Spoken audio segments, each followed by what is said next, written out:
So I don't know who is or isn't a fan, but season 6 of Rick and Morty has just come out, and I'm a fan of Rick and Morty. I actually love Rick and Morty. I'm not one of the crazy fans, don't think that, but I am a fan of Rick and Morty. I've been watching it since the beginning, and season 6, episode 1 just came out, and I'm really excited about it. If you're not a fan of Rick and Morty, I can understand, not because of the show, but because of some of the fans. I can understand not being a fan yourself, but as a fan, and since it's animated, and since it's just something I feel like talking about, I'm going to be talking about Rick and Morty. Specifically, Rick and Morty Season 6, Episode 1. So if you're not caught up on the other 5 seasons of Rick and Morty, I'm not going to go over them. There's a lot that happens. So we're going to start at Season 6, Episode 1. So if you don't know what Rick and Morty is about, it's about Rick Sanchez and Morty Smith. Rick Sanchez is a scientist. He's the smartest man in a lot of different universes. Him and his grandson, Morty, get into a whole bunch of shenanigans doing a whole bunch of things. Rick and Morty is an adult animation though, so it's really not meant for children. Especially some episodes, they are really not meant for kids. But if you enjoy adult animation, if you enjoy comedy, if you enjoy sci-fi things, and you haven't seen Rick and Morty, you might like it. I don't know. I do. Either way, Season 6, Episode 1 just came out. It's coming out every Sunday, and I really, really enjoyed it. The best Rick and Morty episodes to me are the ones that give background to the characters. And this, unfortunately, isn't something that happens all too often, because the creators of the show are more interested in syndication and rerun value than they are about giving the characters background and story. You know, they wanted it to be something more like a Family Guy, where you could go in any season, start watching, and you're not really missing anything. So they never really intended to give these characters backstory and to flush them out. But I feel like what they found is the episodes where they give the characters backstory are the ones that perform the best and are the ones that are the most interesting. So what did they do? Season 6, Episode 1 is an episode that gives the characters backstory.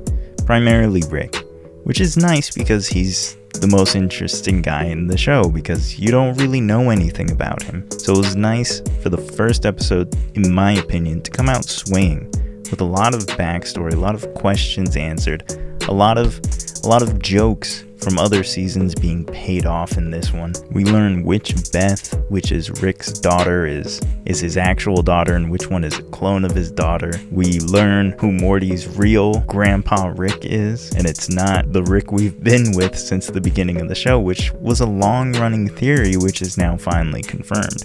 Which is one of the reasons I love this episode, because there were so many questions that were answered, as well as more questions that are now being asked. So I feel like it put them in a great position going forward for this season. Now, of course, I don't expect this season to be really a season of backstory and a season of question answering. Primarily, I think they did it because Evil Morty left the show, kind of. He'll probably be back. So they needed a new kind of villain. I don't want to say push the plot forward, because Evil Morty never pushed the plot forward.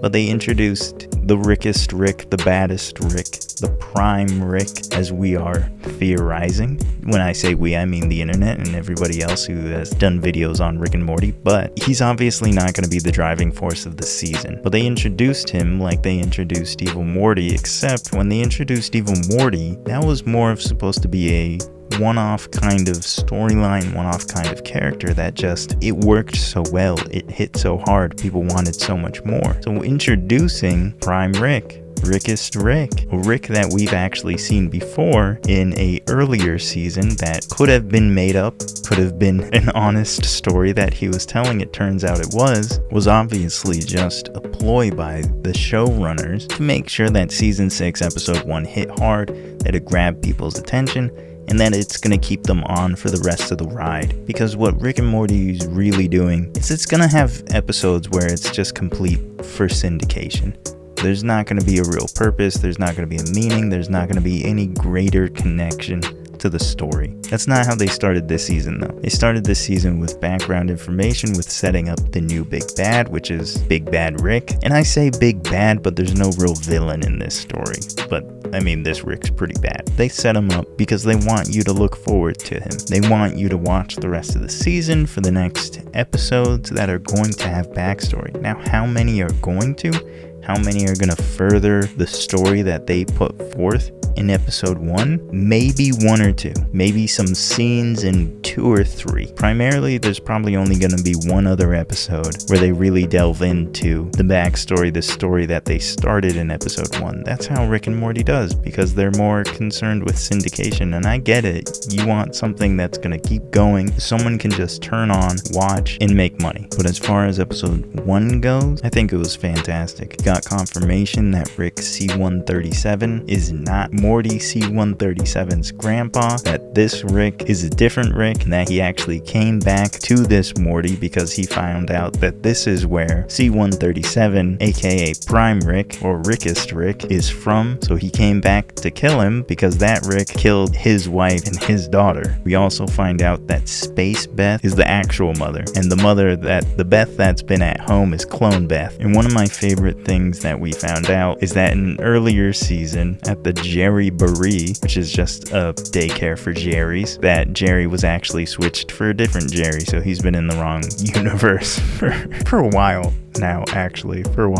It's just a few things like that really made this probably one of my favorite episodes, especially one of my favorite episode 1s that they've ever had. I mean, they haven't had a lot. There's 6. There's 6 seasons, but this is probably my favorite one. But it's the one that requires you to go and to watch some other seasons of Rick and Morty, or at least other episodes of Rick and Morty that give background and context to this one. I'm really looking forward to the rest of the season.